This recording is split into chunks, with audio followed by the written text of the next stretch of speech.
ഗുരുവായൂരപ്പ, സർവേശ്വര കാത്തുരക്ഷിക്കണേ.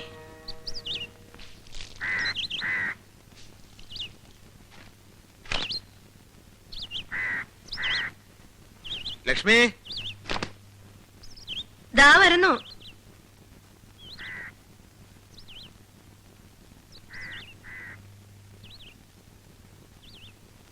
ആ ഇന്ന് ഒരു ചുറ്റിലൊന്നുമില്ലേ? ഇനി ചുറ്റാൻ ഇടം ബാക്കിയൊന്നുമില്ല. അറിയാത്ത സ്ഥലങ്ങൾ ഇനിയും ഉണ്ടാവും. ഗൗരിയോട് ചോദിച്ചാ മതി. അമ്മാവൻ എന്താ അങ്ങനെ പറഞ്ഞത്? അവനെ പോലെയാണോ ഞാൻ? എനിക്ക് വലിയ അമ്മാവൻ ചില ഉത്തരവാദിത്തങ്ങളൊക്കെ. വളച്ചൊടിക്കണ്ട. കാര്യം എന്താന്ന് വെച്ചാൽ തുറന്നു പറഞ്ഞോളൂ. വെളിനാട്ടിലേക്ക് പോകാൻ ഒരു ചാൻസ് വന്നിട്ടുണ്ട്.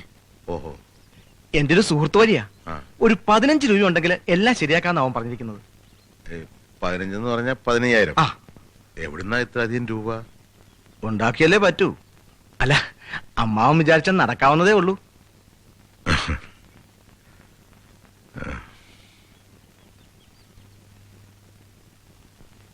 എന്തു പറഞ്ഞാൽ ഈ ചിരിയല്ലാതെ മറുപടി ഒന്നുമില്ല. ചോദിക്കുന്നവനും വേണ്ട ഒരു അന്തസ്. എല്ലാം അന്തസ്സായിട്ട് നടത്തണമെന്ന് ആഗ്രഹമില്ലാഞ്ഞിട്ടല്ല ശ്രീനി, നിവൃത്തി ഇല്ലാഞ്ഞിട്ടാ മിണ്ടാത്തെ. ഓ, നിവർത്തിയില്ലാഞ്ഞിട്ടൊന്നുമല്ല. എന്നോട് അമ്മാവന് തീരെ താല്പര്യമില്ല. അല്ലെങ്കിൽ കമ്പനിയിൽ നിന്ന് എന്തെങ്കിലും ലോൺ പാസ്സാക്കി എന്റെ ബാക്കി കാശാലാൻ അമ്മാവനെ കൊണ്ട് കഴിയും. നീ എന്താ ശ്രീനി പറയണേ? നിങ്ങളുടെ കാര്യത്തിന് വേണ്ടി ഈ വീടിന്റെ ആധാരം വെച്ചെടുത്ത ലോൺ തിരിച്ചടയ്ക്കാൻ അദ്ദേഹം പെടുന്ന പാട് എനിക്കല്ലേ അറിയൂ. എല്ലാം ഈ ഒറ്റ ആളുടെ വരുമാനം കൊണ്ട് നടക്കണ്ടേ? ഗൗരിക്ക് എന്തെങ്കിലും ജോലി തരായാ പിന്നെ ഒരാശ്വാസം ഉണ്ടായിരുന്നു. അത് ഈ ജന്മം നടക്കുമെന്ന് തോന്നുന്നില്ല. എന്താ നടക്കാതിരിക്കാൻ? ശ്രീനിയേട്ടനെ പോലെ 5ാം ക്ലാസ്സും കുസ്തിയൊന്നുമല്ല എന്റെ ഗൗരിയേട്ടൻ.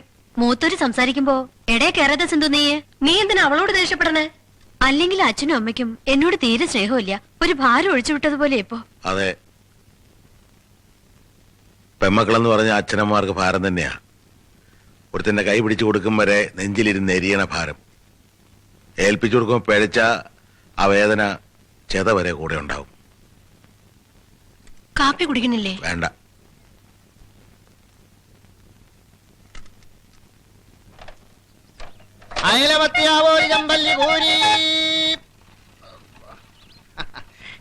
എന്തൊക്കെയുണ്ട് ശങ്കരേട്ടാ?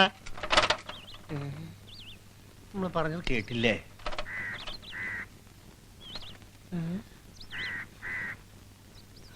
അല്ല, ശങ്കരേട്ടൻ എന്താണ് പന്തങ്ങട്ട പെരിച്ചാഴിനെ പോലെ പോണത്? ഇനി നമ്മുടെ കണി മൂപ്പർക്ക് പിടിച്ചില്ലെന്നാവോ? ഓ അല്ല, എന്തോ ആലോചിച്ചങ്ങനെ പോയതാ. പേടിക്കണ്ട. നമ്മുടെ ഈ മോന്ത കണി കണ്ടാല് ഒരു കുഴപ്പം ഉണ്ടാവില്ല. ഇപ്പൊ തന്നെ നമ്മുടെ ആ ഡോക്ടർ സാഹിബില്ലേ, ഓനെന്നും നമ്മളെയാണ് കണി കാണുന്നത്. ഓനിക്ക് എന്താണ് ഇപ്പൊ ഒരു കുഴപ്പം? വീടിന്റെ ഔത്തൂന്ന് തുടങ്ങിയ ഡിസ്പെൻസറി ഇപ്പൊ പുതിയ കെട്ടിടത്തിന്റെ ഔത്തോട്ട് മാറ്റില്ലേ? അതാണ് കോയാക്കാന്റെ കണി ഗംഭീരം. സ്വന്തം വീട് വിറ്റിട്ടാ ഡോക്ടർ വാടക വീട്ടിലേക്ക് മാറിയത്. അതാണ്. അമ്മേ, ഞാൻ പോണു. അത് പോട്ടെ, നിങ്ങൾക്ക് ഇപ്പൊ എന്ത് മീനാണ് വേണ്ടിയത്? അയലമത്യാവോലി ചമ്പല്ലി കൂരിയും. ഇതിൽ ബാലും ചിറകും ഉള്ളത് വേണ, ഇല്ലാത്തത് വേണ? അതെന്താ അങ്ങനെ? ആ കടല് മീനാവുമ്പോ അതിന് ബാലും തലയും ഒക്കെ ഉണ്ടാവും. നമ്മുടെ ഇവിടുത്തെ പൊയെന്ന് പിടിക്കുന്ന മീനാണെങ്കിലും ഉണ്ടല്ല, പടച്ചോനാണ് സത്യം, അതിന് ബാലും തലയും ഒന്നും ഉണ്ടാവില്ല. അതെന്ത് പറ്റി? പൊയിലൂഷൻ, മലിനീകരണം. നമ്മുടെ വീട്ടിലും നാട്ടിലും തോട്ടിലും ഒക്കെ ഇപ്പൊ ആസിഡല്ലേ പെയ്യണത്. വിഷം.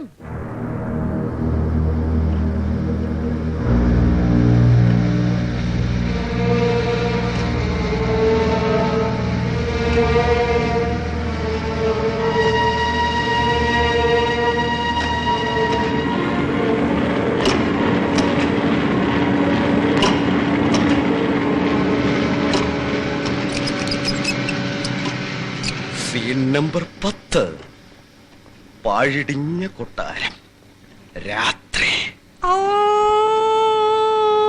നിലാവെളിച്ചത്തിൽ മാത്രം കാണുന്ന സുധീന്ദ്രന്റെ രൂപം. തറയിൽ കിടന്ന് ഉണങ്ങിയ ഇലകളിലൂടെ അയാൾ ഇങ്ങനെ ഇങ്ങനെ നടന്നു.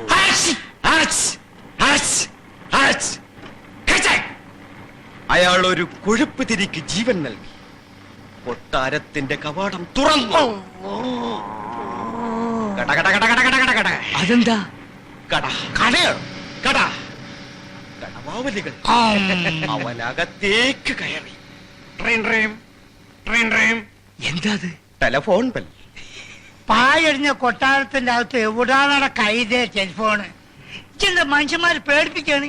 5 ഒരൊൽക്കമില്ല കഥ. ബെസ്റ്റ് കഥ.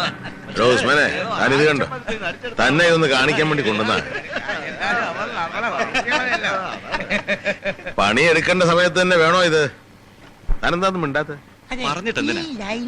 വർഷം ശമ്പള കൂടുതലിന് വേണ്ടി മുദ്രാവാക്യം വിളിക്കാനല്ലാതെ കമ്പനിക്ക് ലാഭം ഉണ്ടാക്കാൻ ഇവിടെ ഒരു തൊഴിലാളിക്കും താല്പര്യമില്ലല്ലോ. ശങ്കരേട്ട, ആ നാരായണ സാറ് വിളിക്കുന്നു. എന്തിനാ? അറിയില്ല, വേഗം ചെല്ലാൻ പറഞ്ഞു. റോസ്മാനെ പോരാ കേട്ടോ. മുതലാളിയോട് ചോദിക്കാതെ മുറിയിലെ ഫാൻ പോലും ഇടാൻ ഞാൻ സമ്മതിക്കില്ല. അതെ, അതേടോ, ഞാൻ വെറും റബ്ബർ സ്റ്റാമ്പ് തന്നെയാ. എന്താ വല്ല വിഷമമുണ്ടോ? ഇല്ലല്ലോ. എന്നാ ഫോൺ താഴേക്ക്. വിളിപ്പിച്ചത് ഇരിക്കുക. വേണ്ട. ഇരിയടോ.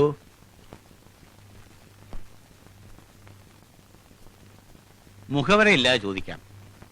എന്റെ കയ്യിൽ നിന്ന് കടം വാങ്ങിച്ച കാശ് എന്ന് തിരിച്ചറിയാൻ അതെന്റെ ഉദ്ദേശം. മോനൊരു ഇന്റർവ്യൂവിന് പോകാൻ വേണ്ടി വാങ്ങിച്ചതാ. പെട്ടെന്നിപ്പോ ശമ്പളം കിട്ടിയ ഉടനെ തരാം. എന്ത് ഇന്റർവ്യൂവിനാ മോൻ പോയത്? JM കെമിക്കൽസില് അസിസ്റ്റന്റ് മാനേജറുടെ പോസ്റ്റ് എന്ന് മറ്റോ അവൻ പറഞ്ഞത്. അസിസ്റ്റന്റ് മാനേജർ അല്ല, അസിസ്റ്റന്റ് ലീഡർ. കെമിക്കൽസിലല്ല, പൊളിറ്റിക്സിൽ. പിടികിട്ടിയില്ല? പിടികിട്ടിയില്ല. തനിക്കെന്നല്ല, ഒരച്ഛന്മാർക്കും ഇപ്പോഴത്തെ പിള്ളേരെ പിടികിട്ടില്ല. എടോ, അവൻ ജോലി അന്വേഷിച്ചില്ലെങ്കിലും തനിക്കുള്ള ജോലി കളയ്ക്കരുതെന്ന് അവനോട് പറഞ്ഞേക്ക്. കമ്പനിക്കെതിരെ മലിനീകരണ പ്രശ്നവും പറഞ്ഞ് ഈ സ്ഥാപനം അടപ്പിക്കാനാണ് അവന്റെ പദ്ധതിയെങ്കിൽ സ്വന്തം കഞ്ഞിയിൽ മണ്ണിടാനാണെന്ന് കൂടി ഓർമ്മിപ്പിച്ചേക്ക. അങ്ങനെയുള്ള കാര്യങ്ങൾക്കൊന്നും അവൻ നിൽക്കില്ല. ഇന്ന് വൈകിട്ട് കമ്പനിപ്പടി കവലയില് യോഗമുണ്ട്. തനിക്ക് യോഗം ഉണ്ടെങ്കിൽ അത് നേരിട്ട് കാണാം. Hello, mic testing, mic testing. ചേട്ടാ, മൈക്കിലൂതല്ലേ, അതിന്റെ ഡയഫ്രം പൊട്ടും. നിന്റെ കരണക്കുറ്റി പൊട്ടും. ഊതല്ലേ? എന്നെ പെറ്റിട്ടത് തന്നെ മൈക്ക് സെറ്റിന്റെ പുറത്താ, അറിയോ? ചേട്ടാ, മൈക്ക്. ഓ, മാന്യ തൊഴിലാളി സുഹൃത്തുക്കളെ, വിഘ്നേശ്വര കാർബൈഡ് കമ്പനിയിൽ നിന്നും പുറത്തേക്ക് വിടുന്ന മാലിന്യങ്ങൾ അയൽവാസികളായ അന്തേവാസികൾക്കുണ്ടാക്കുന്ന പ്രശ്നങ്ങളെ കുറിച്ച് നമ്മുടെ പ്രിയങ്കരനായ നേതാവും ഐക്യകക്ഷി സംസ്ഥാന സെക്രട്ടറിയുമായ പരോൾ പത്മനാഭൻ സുദീർഘവും അർത്ഥസമ്പുഷ്ടവും അമലോത്ഭവവുമായ ഒരു പ്രസംഗം നടത്തിക്കഴിഞ്ഞ് സോഡ കുടിക്കുകയാണ്.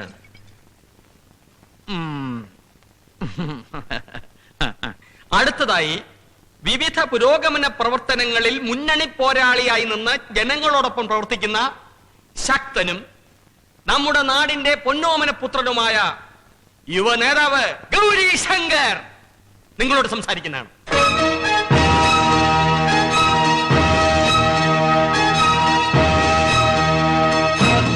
ഒരു പിടി വാക്കുകളേക്കാൾ ശക്തമാണ് ഒരു ചെറിയ പ്രവൃത്തി.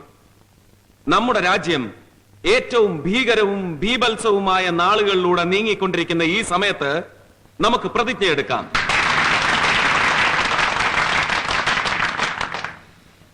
ലാഭക്കൊതിയന്മാരായ മേലാളന്മാരുടെ കാൽച്ചുവട്ടിൽ ഓച്ചാനിച്ച് നിൽക്കുന്ന അധികാരി വർഗത്തിന്റെ കാതുകൾ തുറപ്പിക്കാൻ അവരെ മന്ത്രിമാരും രാജാക്കന്മാരുമാക്കുന്ന കഴുതകളെന്ന് വിശേഷിപ്പിക്കപ്പെട്ട ജനങ്ങളുടെ രോദനം ആ കാതുകളിൽ തുളച്ചു കയറ്റാൻ, അതൊരു ഇടിമുഴക്കമാക്കി മാറ്റാൻ നമുക്ക് ശ്രമിക്കാം.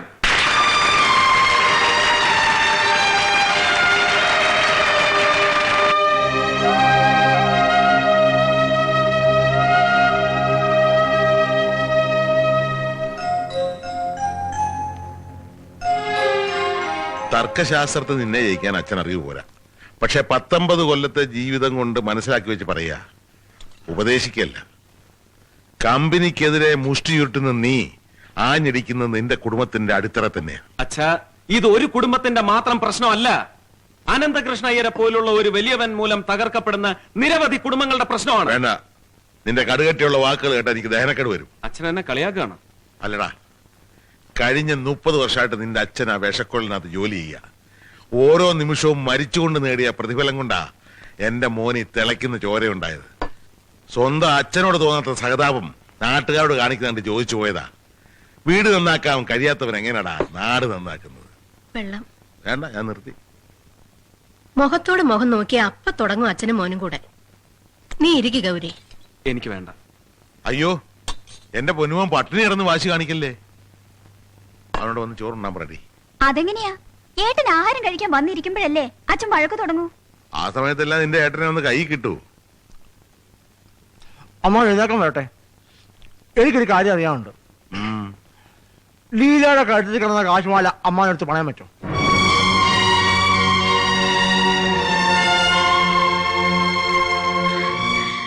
അത് കുട്ടന് സുഖമില്ലാതായപ്പോ ഗുരുവായൂർ ഒരു തുലാഭാരം നേർന്നിരുന്നു.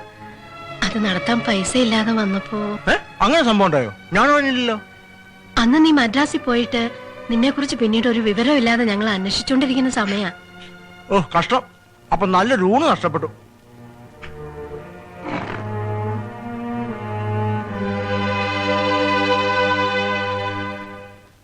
ഈ ഡൽഹി പ്രതിനിധി എന്ന് പറഞ്ഞത് ആരെ കുറിച്ചാ? മിസ്റ്റർ മഹേന്ദ്രൻ, മഹേന്ദ്രവർമ്മ, രാഷ്ട്രീയത്തിലെ വമ്പന്മാർക്ക് വേണ്ടപ്പെട്ടവൻ, ജീവൻ എടുക്കാനും കൊടുക്കാനും നിയോഗിക്കപ്പെട്ടവൻ, സാക്ഷാൽ ചാണക്യൻ. എന്നു വരുമെന്നാ പറഞ്ഞത്? ഉടനെത്തും.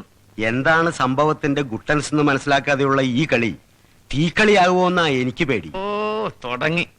എടോ മാഞ്ഞൂരാനെ, അഴിഞ്ഞ മുണ്ടൊന്നും ഉടുക്കാൻ പോലും നിയമസഭയിൽ എഴുന്നേറ്റ് നിൽക്കാത്ത തനിക്കെന്തിനാ പേടി? അല്ല, അനന്തകൃഷ്ണയ്യരെ പോലുള്ള ഒരാളുടെ വിദ്വേഷം സമ്പാദിച്ച് തൊഴിലാളികളുടെ കഞ്ഞൂടി മുട്ടിക്കുന്ന ഈ പരിപാടി വല്ല കലാപം ഉണ്ടാക്കുമെന്നാ. അതിനൊക്കെ തക്ക പോംവഴി കണ്ടിട്ടേ മഹേന്ദ്രൻ സാർ വരൂ. ഏതായാലും നമ്മളെ ഏൽപ്പിച്ച ജോലി ഇത്ര കണ്ട് ജനസമ്മതിയോടെ തുടങ്ങാൻ സഹായിച്ചത് ആ കൊച്ചനാ ഗൗരി. അവന്റെ തന്റെയും കരുത്തും. എനിക്ക് അവനെ അങ്ങ് പിടിച്ചു. താൻ വീശേ. ഞാൻ സിറ്റി വഴിയാ മടങ്ങിപ്പോകുന്നത്. വോട്ടർമാരാരെങ്കിലും? പിന്നെ വോട്ടർമാര് വന്ന് MLA-യുടെ വാവൊളിച്ച് മണത്തു നോക്കാൻ പോവല്ലേ? ഞാൻ മരിക്കുമ്പോഴും ഒരു MLA ആയി തന്നെ മരിക്കണമെന്ന് ഒരാഗ്രഹമുണ്ട് എനിക്ക്. ഓ എടോ, താൻ കുടിക്കണമെന്ന് എനിക്ക് ഒരു നിർബന്ധവുമില്ല. പക്ഷേ ഞങ്ങള് ചെയ്യുന്ന എല്ലാ കളിയിലും തനിക്ക് ഒരു പങ്ക് വേണം, അത്രേ ഉള്ളൂ. അതിനി കൊലപാതകമാണെങ്കിൽ പോലും.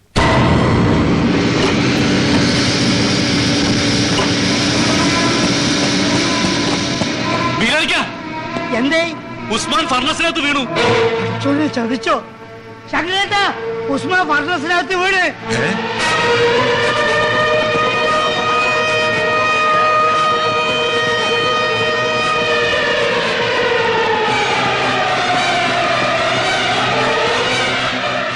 നമ്മുടെ ഉസ്മാൻ ഫർണസിനകത്ത് വീണു.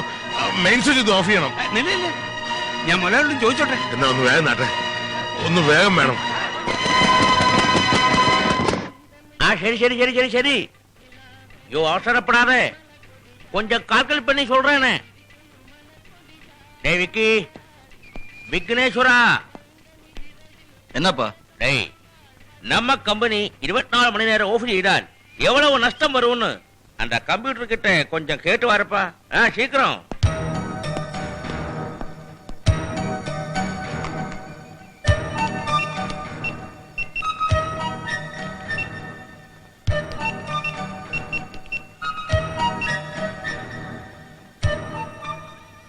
$5 lakhs അപ്പാ. 5 ലക്ഷമാ? ഹലോ നാരായണ, കമ്പനി ഓഫ് ചെയ്യണ്ട. പകരം ചത്തവന്റെ കുടുംബത്തിന് ഒരു 1.5 ലക്ഷം രൂപ നഷ്ടപരിഹാരം കൊടുത്തേക്കാം. എന്താ?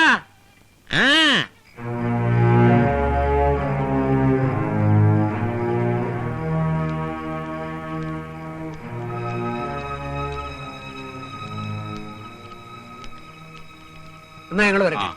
ശരി. കായ്ഫലമുള്ള വൃക്ഷം എന്നും താഴ്ന്നേ നിൽക്കൂ. മുതലാളി കോടികൾ കണ്ട് വളർന്നവനാ. അതുകൊണ്ട് മറ്റു മുതലാളിമാരെ പോലുള്ള അല്പത്തരൊന്നും അങ്ങേർക്കുണ്ടാവില്ല. അത് ശരിയാ. അല്ലെങ്കിൽ നിയമമൊന്നും കോടതി എന്നൊക്കെ പറഞ്ഞ് എത്ര നാൾ ചുറ്റിക്കറങ്ങിയാലാ ഉസ്മാന്റെ കുടുംബത്തിന് നഷ്ടപരിഹാരം കിട്ടുക? അത് സത്യ. ഇതുപോലൊരു മുതലാളിയെ കിട്ടിയതിന് നമ്മൾ ഈശ്വരനെ സ്തുതിക്കണം. അതെ. എന്നാ ഞാൻ ഇങ്ങോട്ട് നിൽക്കട്ടെ. ശരി. ശങ്കരേട്ടനെന്താ ഒന്നും മിണ്ടാത്തെ? ആ അമ്മയുടെയും കുഞ്ഞുങ്ങളുടെയും കാര്യം ആലോചിക്കുമ്പോഴാ. പണം കൊണ്ട് മാത്രം ആയില്ലല്ലോ. ഉസ്മാന്റെ മുഖം എന്റെ മനസ്സിൽ നിന്ന് അങ്ങോട്ട് പോകുന്നില്ല. മരിക്കുന്നതിന് തലേന്നും ഒരുപാട് സംസാരിച്ചു ഞങ്ങള്. എന്തെല്ലാം മോഹങ്ങളുണ്ടായിരുന്നു. ചെറുപ്പക്കാരനായിരുന്നു. ഇത്ര പെട്ടെന്ന് ഇങ്ങനെ സംഭവിക്കുമെന്ന് ആര് കണ്ടു? നമ്മളെ കാര്യങ്ങൾ മുതലാളിനോട് നേരിട്ട് ചോദിക്കാൻ മാത്രമേ ഉണ്ടായിരുന്നുള്ളൂ. അടച്ചോന്റെ കിത്താവില് പേര് വെട്ടിയ പിന്നെ ആരെന്ത് വിചാരിച്ചിട്ടും കാര്യമില്ല.